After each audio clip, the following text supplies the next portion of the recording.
All right, so I'm recording, or at least I hope I am.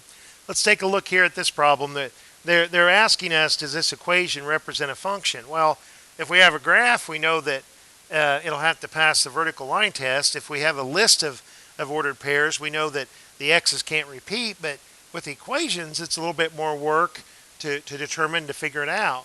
The idea to truly determine it is to solve each equation and write it in terms of y, and then to think about what value, if I plug in values of x, is there any value of x that would produce more than one y value? If that occurs, then hey, it's not a function. And after you do that for a while, you begin to establish a pattern. So what I'd like to do is just cut to the chase and remind you of that pattern. The idea is to focus your attention on the y variable. And the first thing that I'm going to look for is, are there absolute value symbols around the y variable? So when I look at b, I see absolute value symbols around the y. I know that's never going to be a function when you have the absolute value of y.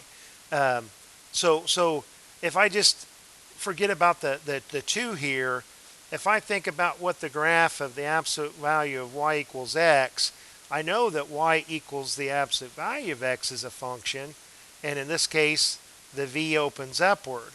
But when you take the absolute value of y, and since the x here is positive, it's opening to the right, and that fails the vertical line test. And that's even going to be true if I have any kind of transformations or an x squared or plus 2 or minus 2. If I have absolute value symbols around the y, it's going to fail the vertical line test. Because remember, we can split it into 2 equations when we have absolute value symbols. But as a rule of thumb, we're just going to say that when we see absolute value symbols around the y, no way, Jose, is that a function. Now, the next thing that I want to look for in an equation is, are there any plus or minus symbols in an equation? Because there's no way that that's going to be a function, because this is just shorthand notation for 2 equations. This plus or minus 1 means that y is equal to 2x minus 1, or y is equal to 2x plus 1. But instead of writing that out 2 equations, they just shorthand notation use the plus or minus symbol. So say x is equal to 0. What is 0 related to?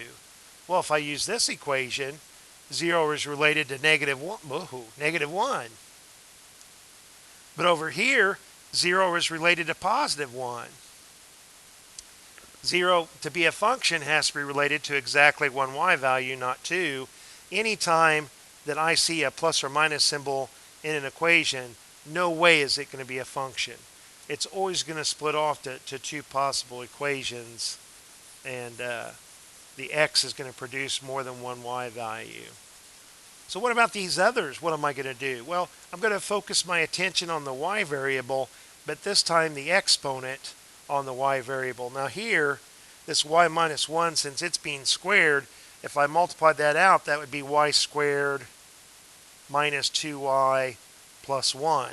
So you can see that this y has an exponent that's an even number, that's 2. Now this exponent on y has an odd number.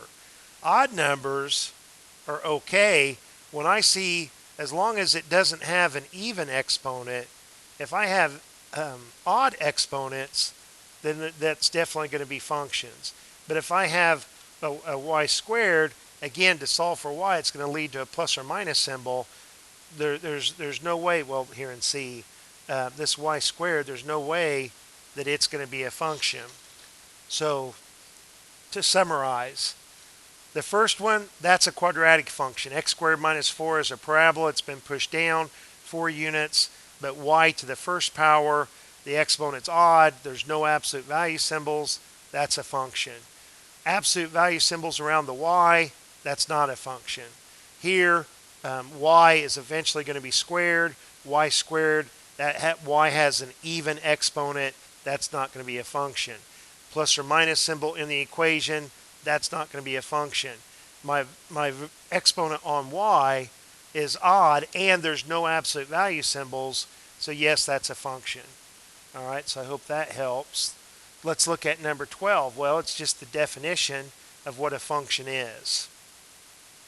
Unique means exactly one. If you're unique, you're one of a kind. So a function from a set D to a set R is a rule that assigns to every element in D a unique element in R. The set D is called the domain set. The set R is the range set. This rule for us is typically an equation, and every element in the domain, every X gets related to exactly one. That's what unique means, to exactly one Y value in the range. I'll do this one on another video. Hope that helps. Talk to you later.